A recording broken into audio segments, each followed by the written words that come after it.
করছি আক্কল ছাড়া পিচ্ছি বউ। এখন দেখতেছি শুধু তোমার না, তোমার ভাইয়েরও আক্কল নাই।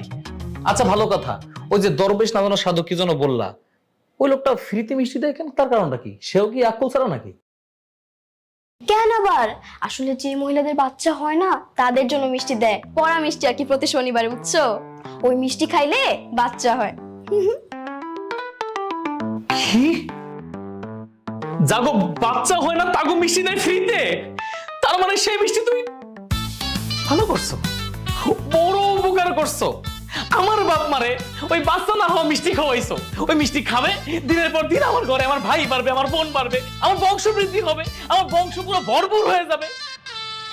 আর কোনো কাম পেলে না তুমি? আমার বাপ মার ওগুলো খাওয়াইতে গেলা, এখন কি হইব?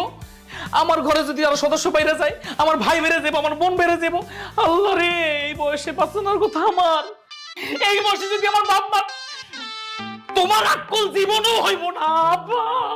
বাচ্চা হয়ে গেলে কি হইব?